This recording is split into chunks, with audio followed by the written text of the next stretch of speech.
자, 반갑습니다. 우리가 이제 지난 시간에는 조선의 제도사를 살펴봤던 것 같아요. 한번 잘 정리해 보시고, 자, 이제 본격적으로 조선의 어떤 정치의 발전사를 한번 볼 텐데, 딱 보시면 지금 제가 일부러 서로 옷 색깔이 다른 두 명의 신료가 마주보고 있는 걸 이렇게 사진으로 배치해 놨죠. 어떤 의미겠어요? 기본적으로 뭐 이렇게 서로 마주보고 있다는 건 둘이 뭐 데이트하는 건 아닐 거 아니에요. 소개팅도 아니고. 기본적으로 이 각도죠. 그죠? 그래서 이렇게. 근데 보통 이제 빨간색이면 되게 높은 관직이고요. 파란색이면 좀 그래도 상대적으로 낮은 관직인데 관직으로 보면 좀 높은 관직에 있는 사람들과 낮은 관직에 있는 사람들이 좀 충돌을 겪었다. 이렇게 보시면 될 것 같아요. 한번 천천히 보도록 하죠. 일단 배경을 보면 우리가 기억하는 것처럼 세조가 단종의 왕위를 빼앗고 즉위를 하죠. 그리고 요때 이제 이것도 같이 꼭 적어 두세요. 너무 중요하기 때문에 집현전을 폐지하죠. 집현전을 폐지합니다. 왜냐하면 집현전을 나온 집현전 출신의 재상들이 단종이 왕으로 있을 때 너무 정치를 멋대로 하니까 세조가 그 꼴을 못 보겠어서 단종을 몰아내고 본인이 왕을 한 거거든요. 그래서 이렇게 보시면 되겠고, 그리고 계유정난을 세조 혼자서 하진 않았을 거 아니에요. 세조를 돕던 관료들이 있을 텐데 어쨌든 이 반란이 성공을 해서 세조가 즉위를 했으니까 세조를 도왔던 관료들이 하나의 세력으로 형성이 되는 거예요. 그래서 그 사람들을 훈구라고 하는데, 이 훈구는 기본적으로 요 계유정난에 공이 있는 사람들만 있는 게 아니라 기존의 건국공신이나 그 후손들도 같이 있어요. 그래서 대체로 보면 딱 공신 세력이라고 보시면 돼요. 근데 이 공신이라고 하는 게 기존의 건국공신 거의 다 돌아가셨겠죠. 이 시기면. 그러니까 그 건국공신의 후손들이거나 아니면 세조가 즉위하는 그 반란, 계유정난에 공이 있거나 이런 사람들을 모아서 훈구라고 한다. 그래서 기본적으로 훈구라고 하면 두 가지 특징을 생각하시면 돼요. 공이 있고 그 다음에 관직이 왜 이러지? 어, 관직이 높고 이 두 가지를 생각하시면 됩니다. 그래서 이들이 이제 자기가 관직이 높고 권력이 강하니까 권력을 독점하고 또 이를 이용해서 토지, 노비 이런 것들을 확대하는, 그래서 막 뭐 조선을 훈구의 세상으로 만들어 버리는 거죠. 그래서 이런 모습들을 보여주기 시작합니다. 근데 이제 성종 때 새로운 정치 세력으로서 살인들이 등장을 하기 시작합니다. 이제 왜냐면 훈구 세력은 자기 아버지 세조의 세력들이잖아요. 근데 이제 자기는 새롭게 왕으로 올라왔으니까 점점점 훈구가 부담스럽겠죠. 성종 입장에서는 아버지와 함께 개유정난을 성공시켰던 그 훈구들이 부담스럽기 때문에 이 훈구에 대응하기 위해서 새로운 세력을 키우는 거죠. 그 세력들이 살림이었던 거죠. 이렇게 보시면 살림 세력들이 등장하기 시작했습니다. 근데 이제 주로 이제 살인 세력들이 어떤 사람들이냐면 잘 보세요. 음, 훈구는 건국공신들이잖아요. 조선 건국공신들 후손들이라고. 그럼 대체로 옛날 그 고려 말에 신진사대부들 중에서 급진파겠죠. 근데 급진파들이 건국공신이 됐고 그 후손들이 훈구가 되는 거란 말이에요. 그런데 그러면 온건파는 어떻게 됐느냐? 온건파는 새로운 왕조를 건설하는데 반대했잖아요. 그래서 지방으로 쫙 흩어져 내려가요. 흩어져 내려가다가 이제 세대가 많이 흘렀으니까 시간도 많이 흘렀고 이제는 정말 조선을 인정하지 않을 수가 없잖아요. 그래서 온건파 신진사대부의 후손들이나 제자들은 이제 조금씩 과거 시험을 보고 올라오기 시작해요. 그 사람들이 살인들이라고 보시면 돼요. 이해되시겠죠? 그래서 온건파는 지방으로 흩어졌다가 이제 시간이 흐르고 나서는 조금씩 과거를 시험을 보고 정계에 등장을 한다는 거지. 그래서 얘들이 살인이 된다. 이렇게 보시면 될 것 같아요. 과거 시험을 보고 살인으로 등장을 하는 거죠. 대체로 훈급파는 과거의 급진파 신진사대부들의 후예라고 보시면 되고, 살인은 과거 온건파 신진사대부들의 후예다 이렇게 보시면 되겠죠. 이렇게 연결을 하실 수가 있고, 세조 이후에 이제 훈구를 좀 견제하기 위해서 성종이 의도적으로 살인 세력을 좀 많이 등용한 면이 있습니다. 이렇게 보시면 되겠고, 그래서 성종은 이제 기존의 훈구 세력을 견제하기 위해서 살인을 이용하는 건데, 특히나 이제 김종직이라는 인물을 중심으로 영남이라고 하면 요 정도는 외워둔다? 알아두시면 좋을 것 같아요. 우리나라의 땅을 이야기할 때 보통 뭐 여긴 당연히 수도권이고, 그죠? 전라남북도 쪽을 호남권이라고 하고요. 옛날에 백제 있던 땅 여기를 호남권이라고 하고요. 그다음에 여기 이제 옛날 신라 있던 땅 여기를 영남권이라고 얘기를 많이 해요. 근데 요 영어를 꼭 알아두셔야 되는 게, 기차나 뭐 도로나 이런 것들도 호남선 뭐 그런 식으로 표현을 많이 하거든요. 영남 고속도로 뭐 영동 고속도로 이런 식으로. 그래서 호남 영남, 그리고 보통 이제 왜 여러분들 뉴스 잘 안 보실 것 같은데 뉴스 말미에 뉴스 거의 끝날 때 되면 그 날씨 알려주잖아요. 날씨도 보통 그렇게 얘기를 하거든요. 수도권 날씨 알려주고 뭐 호남 지방에는 비가 올 예정이다. 영남 지방은 안개가 낄 예정이다. 뭐 이런 식으로 얘기하거든요. 그러니까 호남, 영남 저 정도 표현은 알아두셔야 돼요. 어쨌든 경상도, 영남 출신의 살인들이 이때 많이 등용이 됩니다. 그리고 성종은 훈구를 견제하기 위해서 의도적으로 뭐 당연히 이제 과거 시험을 보고 실력이 있는 사람들은 대체로 3사에 배치하지만 특히나 의도적으로 훈구를 좀 견제하기 위해서 살인파들을 3사에 많이 배치를 하게 됩니다. 3사 어디였는지 기억나시죠? 바로 지난 시간에 했으니까 기억나셔야 돼요. 세 군데. 사원부, 사관원, 홍문관. 여기가 3사였죠. 그래서 특히나 사원부에 배치를 많이 해요. 왜냐하면 사원부가 검찰 역할을 하기 때문에 훈구 대신들이 저 강한 권력을 가지고 뭐 잘못하는 건 없는가 이렇게 살펴보는 거죠. 그래서 뭔가 이렇게 증거가 모인다. 그러면 탁 증거 모아서 아 훈구 중에 저 양반 잘못했습니다. 이렇게 고발 때리고 막 이런 거 하라고. 그래서 이제 살인들이 주로 이 3사에 많이 배치가 되죠. 그래서 성종 집권기에는 사림은 아직 이제 과거 합격한 지 얼마 안 됐으니까 직급은 낮지만 그래도 주로 3사에 배치되어 있기 때문에 힘이 세고 훈구는 직급 자체가 높으니까 힘이 세고 그래서 성종 집권기에는 사림과 훈구가 거의 다 같이 이제 세력 균형을 보이는 모습이 보여집니다. 그래서 이렇게 훈구랑 사림이 세력이 비슷한 그런 모습을 볼 수 있죠. 그리고 이제 여기서 훈구와 사림의 갈등이 폭발하는 건데요. 보통 사화라고 얘기하는데 사림이 화를 입다 그래서 사화예요. 근데 이게 4번 벌어지거든요. 그러니까 우리는 기억하기 좋게 숫자 4라고 생각해도 괜찮을 것 같아요. 실제 뜻은 사림이 화를 입다지만 4번 벌어지니까 우리는 숫자 4라고 생각해도 괜찮지 않을까. 그래서 무갑기을 이렇게 얘기 보통 많이 하는데 무오, 갑자, 기묘, 을사 이렇게 해서 4번이 벌어지게 됩니다. 이 4번 다 이제 살인들이 크게 화를 입기 때문에 사화라고 부르는 거죠. 무오사화는 왜 벌어진 거냐면 성종 때는 이런 일이 없어요. 성종 때는 이런 일이 없는데 왜냐면 둘 다 세력이 비슷비슷하니까. 그리고 어, 살인과 훈구가 세력이 비슷해서도 있지만 훈구든 살인이든 간에 경쟁이 어느 정도 선에서 통제될 수 있도록 성종이 굉장히 노력을 많이 해요.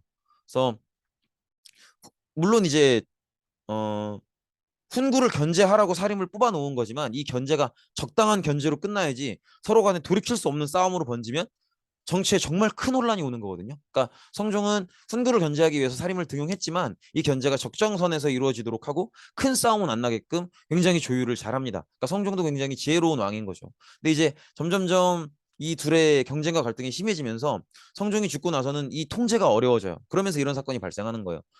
더구나 중간에 너무 무능한 왕이 있었죠. 그 사람이 바로 연산군인데 성종이 죽고 연산군이 즉위해요. 이 왕 이름이 연산군이라는 것부터가 좀 쎄하실 거예요. 왜냐하면 보통 조선의 왕은 무슨 조 아니면 무슨 종으로 끝나잖아요.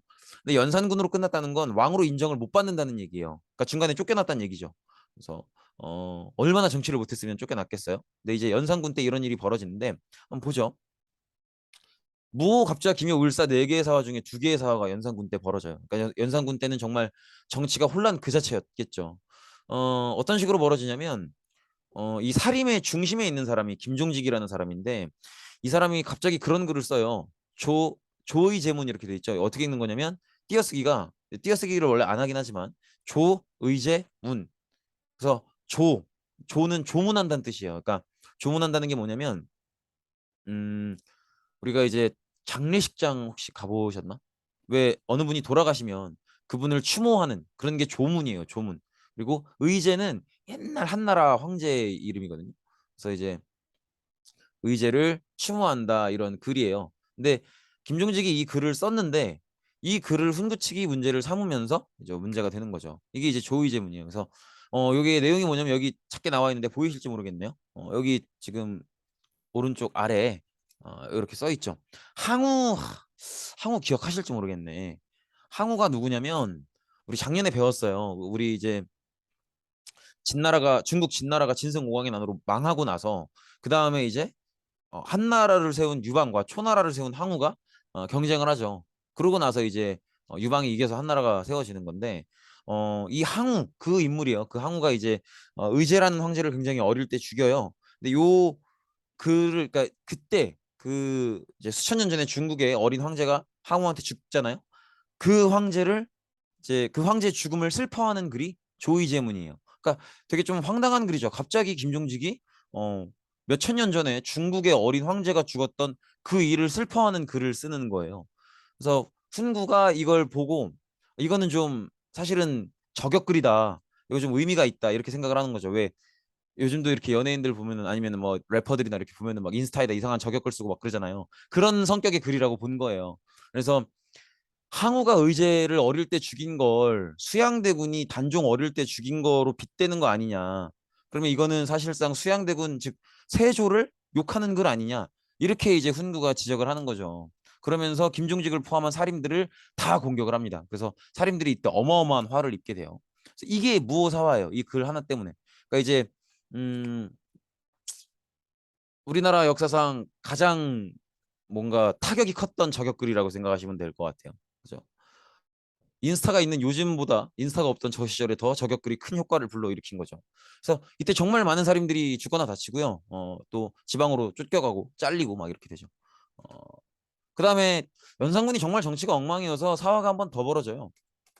갑자사화인데 어, 아주 예전에 연산군의 친어머니가 이렇게 패출은 뭐냐면 궁궐에서 쫓겨나는 걸 얘기해요. 근데 어, 친어머니가 궁궐에 쫓겨나고 사사된다, 즉 죽거든요. 사약을 받아서 죽는데 이게 무슨 사연으로 이렇게 된 건지를 나중에 연산군이 왕이 되고 나서 알게 돼요. 임사홍이라는 사람이 이걸 다 얘기를 해줘요.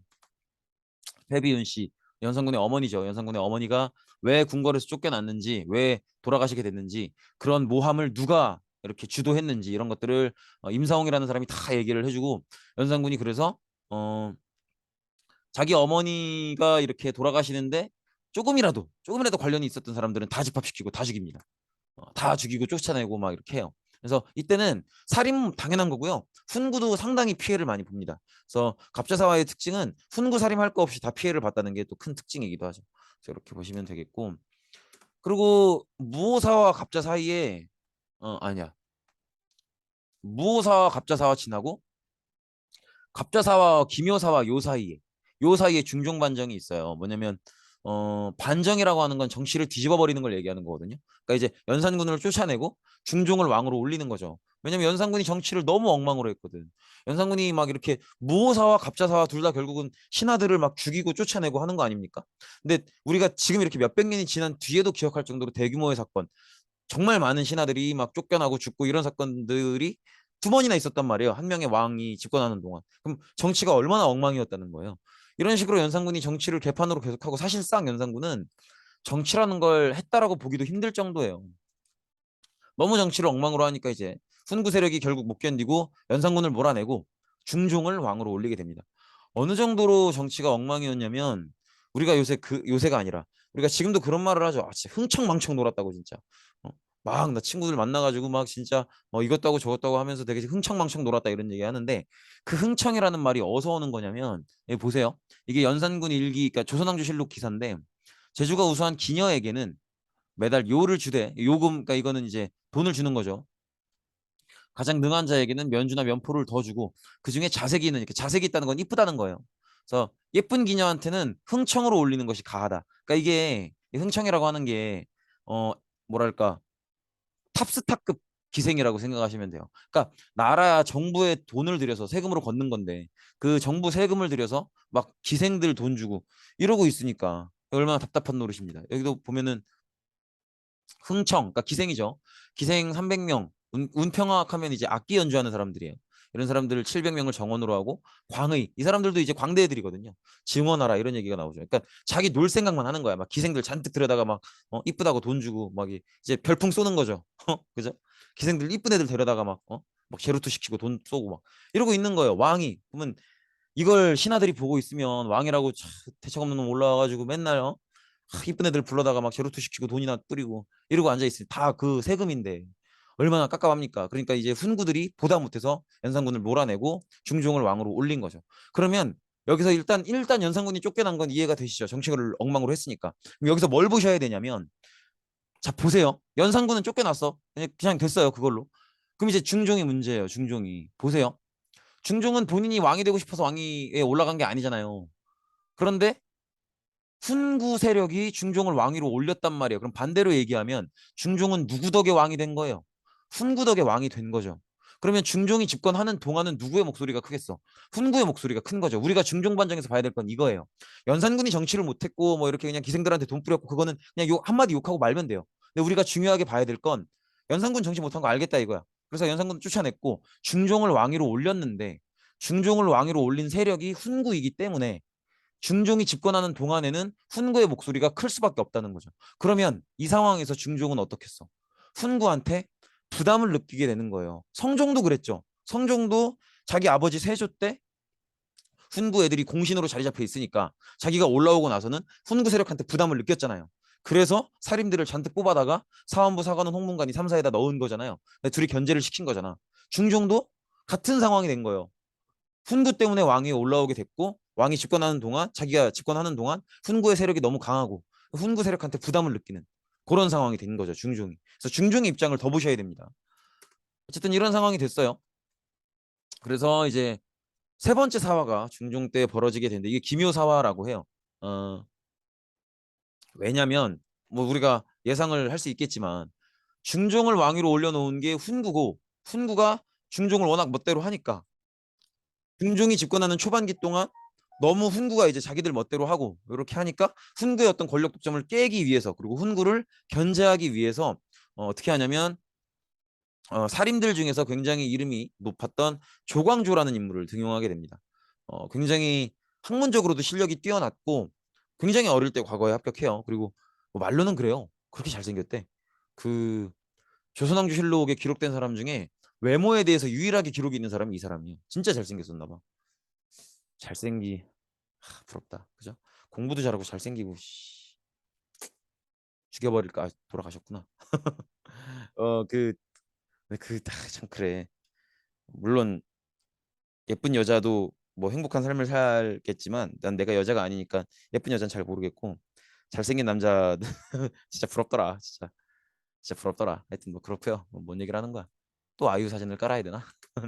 어쨌든 근데 이제 조광조는 살인으로서의 정치에 충실하게 됩니다. 그래서 굉장히 유교적인 이상 정치를 하려고 많이 노력을 하는데 일단 보세요.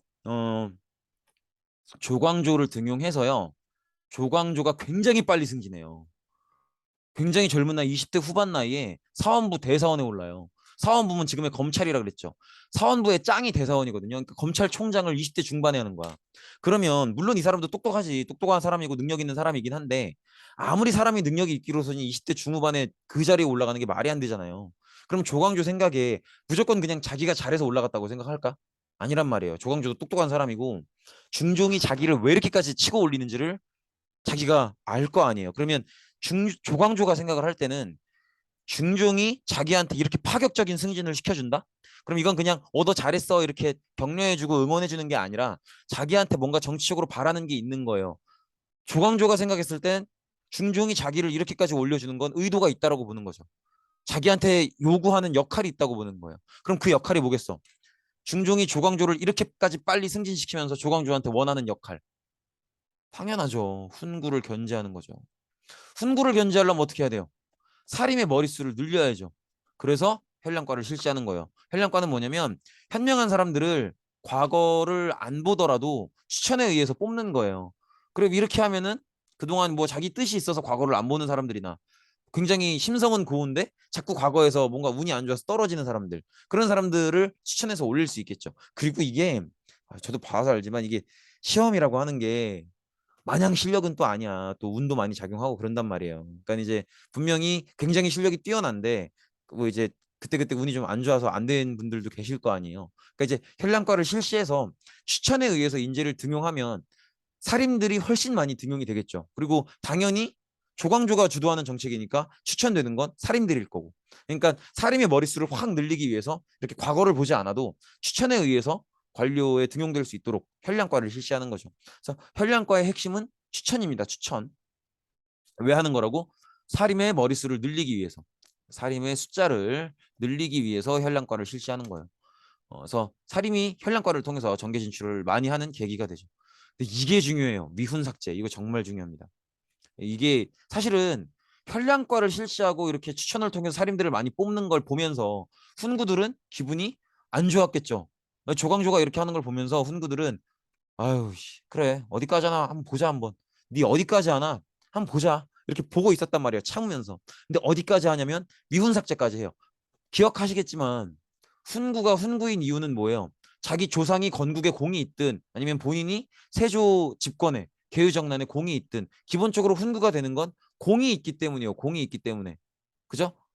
뭐 물론 이제 시간이 많이 흘러서 계유정난에 그 세조가 왕으로 즉위하는 과정에 공이 있던 신하들도 이제 그 자손들이겠지. 어쨌든 자기 조상들이 공이 있기 때문에 나도 훈구로 있는 거라고.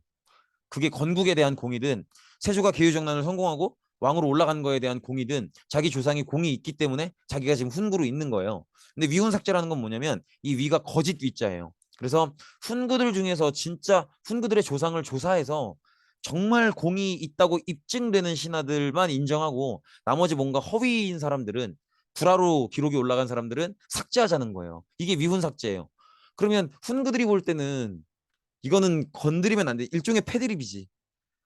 지금 내 조상이 공이 있다라고 인정이 돼서 내가 훈구로 역할을 하고 있는 건데 이걸 다시 검사해서 만약에 그 공이 있다고 하는 게 거짓으로 판명되면 삭제하자? 그럼 이거는 내 조상을 까겠다는 거잖아. 그럼 일종의 패드립이죠. 그래서 여기서 무슨 일이 발생하냐면 조광조는 이제 무조건 훈구는 다 몰아내야 된다. 훈구를 몰아내기 위해서 현량가로 살인들 머릿수도 키웠고 미운 삭제를 해서 이제 훈구들 중에서 공이 가짜인 사람들은 다 밀어내려 그래요. 근데 훈구들이 볼 땐 이거는 오바거든. 현량과까지는 어떻게 이해해줘도 미훈 삭제는 그러면 우리 조상의 공이 구라라는 건데 이거는 이건 아니지. 이건 패드립이지. 근데 여기서 누구가 심정이 바뀌냐면 중종이 당황해요. 그러니까 중종이 말했던 건 성종 같은 역할이에요. 그러니까 적당한 견제와 힘의 균형을 원했던 거지 훈구를 싹 다 쓸어버리라는 게 아니란 말이에요. 그런 식으로 전쟁하듯이 하면 정치를 할 수가 없죠. 정치라고 하는 건 정치를 하는 사람들의 생각이 같을 수가 없고 서로 다른 생각을 조율해 나가면서 조금씩 경쟁하고 견제하고 그러더라도 같이 지내고 조금 사이가 안 좋지만 물러설 땐 물러서고 나아갈 땐 나아가고 이렇게 주거니 받거니 하는 게 경쟁이고 그게 정치인데 지금 조광조는 아직 뭐 이팔 청춘이라 그러진 몰라도 너무 지금 오버하고 있죠. 저거는 지금 적당히 견제하라고 올려놨더니 아예 쓸어버리려고 하고 있는 거잖아요. 그러니까 조광조가 오버한 거예요. 이건 중종이 볼 때는. 그러니까 오히려 중종이 조광조가 더 불편해지는 거예요. 그래서 반대로 중종이 훈구랑 짜고 조광조를 밀어내게 돼요. 그래서 훈구는 당연히 조광조가 싫겠지. 네, 여러분들이 중요하게 보셔야 될 건 중종의 심경 변화예요. 중종은 처음에 훈구 때문에 자리에 올라왔고 그래서 집권한 뒤로는 훈구가 너무 이런 식으로 하니까 훈구를 부담스러워해서 훈구를 견제하기 위해서 조광조를 올린 건데 조광조가 현량과까지는 좋다 이거야. 사림들 추천으로 많이 뽑는 건 이해하겠는데 위훈 삭제를 하면서 이걸 아예 훈구들을 망신을 주고 부모를 욕하고 쫓아내버리려고 하니까 이건 중종이 보기에도 이건 오바다 싶은 거죠. 그래서 오히려 훈구와 중종이 서로 협조해서 조광조를 제거하게 됩니다. 어떻게 제거하냐면 주초위양 사건이라 그래서 이것도 참 기가 차는 사건인데 어 이게 파자라는 개념이 있어요. 한자를 해체하는 건데 어 조광조의 성 이 조자 있죠. 한자로 쓰면 어떻게 되냐면 이렇게 돼요. 이게 이제 조자인데 요거를 파자하면 그러니까 이런 식으로 깨면 주 작을 초 이게 이제 몇 시 몇 분 몇 초 할 때 이 초자거든요. 주초 이렇게 되는 거예요. 그래서 무슨 일이 벌어지냐면 다들 이제 훈구든 살림이든 어느 날 이제 출근을 했어. 일을 하러 가야죠. 경복궁에 출근을 했는데 경복궁에 나무들이 있을 거 아니에요. 나뭇잎에 저렇게만 벌레가 파먹은 거예요. 지금 이 방송 프로 뭐야 방송 프로그램 진행자가 들고 있는 게 지금 이게 봐봐요. 여기는 회색이고 여기는 살색이잖아. 이게 지금 옷 색깔 따라가는 거니까 빵꾸가 난 거야. 그죠? 그러니까 이대로만 벌레가 파먹은 거예요. 이게 말이 돼, 안 돼? 이게 말이 되죠. 이게 어떻게 되는 거냐면 이걸 사건을 조작하는 거예요. 아주 얇은 붓으로 설탕물을 발라서 여기만 이렇게 발라 놓으면 벌레들이 이런 식으로 파먹는다고 해요. 난 아닐 것 같은데. 어쨌든 그래서 이런 식으로 사건을 조작해서 네 왕이 된다라는 의미거든요. 그래서 조광조가 왕이 된단다. 조광조가 지금 왕을 꿈꾸고 있다. 이런 역모를 조작을 해서 조광조를 밀어내버려요. 이해되시겠죠? 이게 기묘사하고 이때 이제 조광조를 따르던 살인들이 다 쫓겨나게 됩니다. 그래서 이게 기묘사화고요. 을사사화는 굉장히 간단해요. 이제 명종이 즉위할 때 중종 다음이 명종인데 명종이 즉위할 때 이제 이 왕위 계승 분쟁이 발생해요. 그래서 요때 이제 관련된 사람들이 훈구, 살인 다 같이 화를 입게 됩니다. 그래서 요걸 이제 을사사화라고 합니다. 그러니까 조금만 그냥 이거 듣고만 지나가세요. 한 팀만 조금 자세히 말씀드리면 어 조선왕조 계보 외우시는 분들은 아시겠지만 태상태세 문전세 예성연중 인명선 이렇게 가요. 예성연중 중종 인종 명종 이렇게 가는데 어 그 이제 중종이 죽을 때가 되니까 누구를 세자로 올려야 되느냐를 놓고 윤임 일파와 그냥 듣기만 하세요. 이거 중요하진 않아요. 윤원형 일파가 경쟁을 하게 돼요. 경쟁을 하게 되는데 윤원형은 명종이 올라가야 된다고 주장을 처음부터 했었고 윤임은 인종이 올라가야 된다고 주장을 했었어요. 그래서 윤임이 이겨서 인종이 세자로 올라가고 인종이 결국 즉위를 받아요. 근데 인종이 너무 빨리 죽어요. 그러니까 윤원임 입장은 왜 그때 내 말대로 명종을 올리지 않고 인종을 올리는 바람에 왕이 일찍 죽어서 더 정치가 혼란스러워지지 않았냐 이 얘기를 하면서 윤임 일파를 다 없애요. 이게 이제 을사사화인데 요 을사사화는 이런 구체적인 내용을 다 기억하실 필요는 없어요. 그냥 왕위 계승 분쟁이었고 그렇기 때문에 훈구와 사림이 다 함께 공격을 당했다. 그래서 유님 일파면 그게 훈구든 사림이든 다 공격을 당한 거죠. 그렇게 보시면 될 것 같고요. 그리고 갑자사화랑 비슷하게 훈구랑 사림이 둘 다 공격을 당했다는 그런 공통점이 있죠. 그래서 사림은 이렇게 네 번이나 큰 공격을 당했는데도 다시 부활해요. 이게 왜 가능하냐면 일단 향촌 사회에 향약, 서원 이런 것들이 있어요. 향약은 뭐냐면 향촌 사회의 규약이에요. 그러니까 규칙 같은 거야. 그래서 우리 마을에서는 요 정도는 지킵시다. 어른이 지나가시면 인사하고 뭐 명절 땐 찾아가서 인사드리고 뭐 이런 것들. 그런 게 이제 향약인데 뭐 어려운 사람은 돕고 뭐 이런 거. 근데 요런 향약이라는 이 규칙을 정할 때 지방의 사림들이 많이 역할을 해요. 그래서 왜냐면 그 사람들이 지식인이니까 마을 백성들이 따르죠. 그래서 이런 것들이 또 사림의 권력 기반이 되기도 하고 서원은 뭐냐면 일종의 중등 사립교육기관이에요. 그래서 서원은 서당 초등교육 이후의 교육부터 과거 준비까지 이 중등교육을 담당하는 게 서원인데 서원은 기본적으로 이제 지방의 사림들이 보통 이제 서원을 만들고 가르치고 해요. 서원은 어, 정부가 아니라 민간의 지방 사림들이 이제 은퇴하고 나서 이제 보통 그런 걸 하죠. 그래서 보통 어떤 식이냐면 네 번의 사화가 있었잖아요. 사화에서 죽은 사람도 있지만 그냥 쫓겨나는 사람도 있을 거 아니에요. 그럼 쫓겨나는 사람들이 뭐 하냐면 가갖고 이제 그 지방에서 어른 대접 받으면서 향약도 이런 식으로 만들고 그다음에 다시 농사 짓긴 좀 그렇잖아요. 그러니까 돈을 모으고 모아서 이런 식으로 서원을 만드는 거예요. 그래서 이제 유학 가르쳐 주겠답시고. 그래서 향약, 서원. 근데 서원을 만들면 이 서원에서 유학을 가르치고 과거 공부를 가르칠 테니까 그러면 후배들이 양성될 거 아니에요. 제자들이. 그럼 그 제자들이 또 사림이 되어서 중앙정계로 또 올라가는 거예요. 그래서 네 번이나 살인들이 화를 당했지만 또 지방에 내려가서 자기 제자를 또 키우고 그 제자가 또 살인이 돼서 또 올라오고 이게 반복되기 때문에 결국 끊임없이 물량 공세가 가능한 거죠. 또 후배 키우고 또 제자 키우고 서원을 통해서 이게 되니까 다시 살인들이 정권을 차지할 수가 있었던 거죠. 그래서 유교적 이상사회 이런 살인의 가치에 동의하는 양반들도 많아지고 이러면서 살인들이 결국에는 조선 정치를 장악하게 됩니다. 그래서 살인들이 결국에는 이제 훈구를 다 몰아내고 중앙 정치를 주도하게 되고요. 왜냐면 끊임없이 올라오니까. 그리고 이제 자기들끼리 나눠지기 시작해요. 그래서 처음 나눠졌던 계기는 이조전랑이라는 자리의 임명 문제 때문에 그런데 이조전랑이라는 건 뭐냐면 일단 어느 부서에 속한 자리인지는 알겠죠. 이조잖아요. 이조. 근데 이조가 우리 기억하실지 모르겠는데 인사 업무란 말이에요. 누구를 승진시키고 뭐 누구를 더 어느 부서에 배치하고 이런 업무를 하는 게 이제 이조의 역할인데 그 중에서도 그러니까 굉장히 권력이 강한 부서예요. 다들 뭐 가고 싶은 자리가 있고 승진하고 싶고 그럴 테니까. 근데 특히나 사원부 사관원 홍문관이나 이렇게 청요직이라 그래서 굉장히 권력이 강하고 중요한 자리들이 있거든요. 그렇게 직급이 높지 않더라도 중요한 자리들이 있단 말이에요. 근데 그 자리에 누굴 넣을지를 추천할 수 있는 자리가 이주전랑이에요. 이주전랑은 그렇게 높은 급은 아니지만 핵심적인 요직들에 누구를 넣는 게 좋을지를 추천할 수 있는 권한이 있기 때문에 굉장히 힘이 강한 자리예요. 그렇게 직급이 높지 않아도. 그래서 이 이주전랑을 누구를 임명할 것인가를 놓고 사림들이 나눠지게 되는 거죠. 나와 있다시피 이주전랑이고 이조에 속하는 관직이고 직급이 그렇게 높진 않지만 핵심 요직의 인사 추천권을 가지고 있기 때문에 모두가 원하는 그런 자리였고 이 이주전랑에 누구를 맡길 것인가를 놓고 이렇게 동인, 서인 이렇게 나눠져서 붕당이 형성되는데 이 붕당은 지금의 정당이랑 거의 똑같다고 생각하시면 돼요. 그래서 학문적인 의견이나 정치적인 의견이 비슷한 사람들끼리 모여서 같이 활동하는 거죠. 그래서 동인들 모이고 서인들 모이고 이런 식으로 해서 동인과 서인 간의 어떤 경쟁이 있고 이런 모습인 거죠. 그래서 붕당은 정치적 이념, 학문적 성향 이런 것들이 비슷한 사람들끼리 모이는 무리다.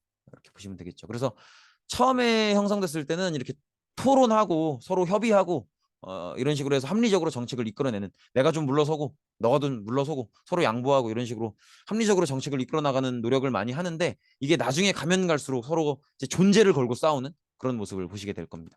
그래서 나중에 시간이 점차 흐르고 조선의 역사가 전개가 되면서 이제는 합리, 뭐 양보, 토론 이런 건 없고 그냥 무조건 저쪽 붕당을 무너뜨려야 된다. 우리 붕당이 이겨야 된다. 이것만 남는 그런 모습을 볼 수가 있죠. 네, 고생 많으셨습니다. 여기까지입니다.